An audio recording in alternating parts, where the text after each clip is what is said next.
ભારતે કૃષિ ક્ષેત્રે ઐતિહાસિક સિંહચિહ્ન સર કર્યું। 350 મિલિયન ટન અનાજના વિક્રમી ઉત્પાદન સાથે ભારત વિશ્વમાં અગ્રેસર હોવાની માહિતી આપતા દ્રૌપદી મુર્મુ। ભારતના દ્રૌપદી મુર્મુએ દેશની કૃષિ ક્ષેત્રે થયેલી અભૂતપૂર્વ પ્રગતિ ને સિદ્ધિઓનું વર્ણન કરતા જણાવ્યું હતું કે ગત વર્ષે ભારતીય કૃષિ માટે સુવર્ણ વર્ષ સાબિત થયું છે।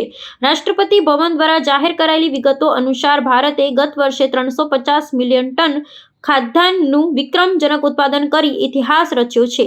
દેશના ધરતીપુત્રના અથાગ પરિશ્રમ અને સરકારની પ્રોત્સાહક નીતિઓને કારણે કૃષિ ઉત્પાદનમાં આવેલો આ ઉછાળો ભારતની સુદૃઢ ખાદ્ય સુરક્ષા અને આત્મનિર્ભરતા તરફની મક્કમ ગતિનો પુરાવો આપે છે। આંકડાકીય વિગતો પર પ્રકાશ આપતા રાષ્ટ્રપતિએ વિશેષ ઉલ્લેખ કર્યો હતો કે દેશમાં ચોખાનું ઉત્પાદન 150 મિલિયન ટનની સપાટીએ પહોંચ્યું છે।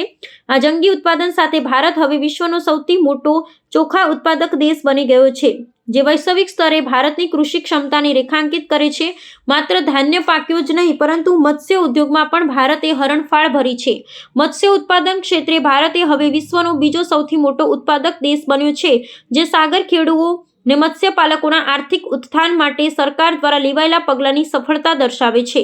રાષ્ટ્રપતિએ આ સિદ્ધિઓને વધાવતા જણાવ્યું હતું કે ભારત હવે માત્ર પોતાની સ્થાનિક જરૂરિયાતો સંતોષવા માટે જ નહીં, પરંતુ વૈશ્વિક ખાદ્ય પુરવઠા શૃંખલામાં પણ મહત્વની ભૂમિકા ભજવવા સક્ષમ બન્યું છે। કૃષિ અને સંલગ્ન ક્ષેત્રોનો આ વિકાસ દર દેશના અર્થતંત્રને નવી ઊંચાઈ પર લઈ જશે।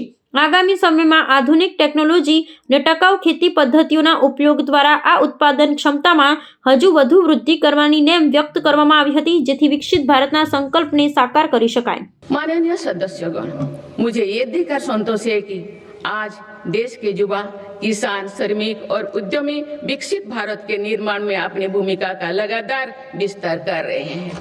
बीते वर्ष के उत्साहवर्धक आंकड़े इसका प्रमाण है।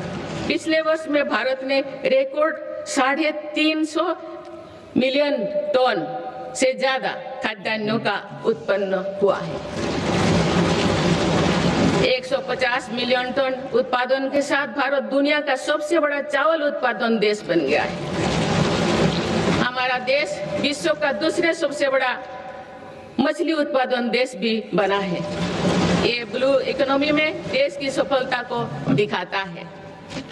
दूध उत्पादन क्षेत्र में भी भारत दुनिया के सबसे सफल देश के रूप में जाना जाता है। एक सहकारिता आंदोलन की मजबूती का परिणाम है। देश के मैन्युफैक्चरिंग सेक्टर में भी इस दौरान रिकॉर्ड ग्रोथ दर्ज किया है। मोबाइल मैन्युफैक्चरिंग जैसे फील्ड में भारत अब दुनिया का दूसरे सबसे बड़ा देश बन गया है।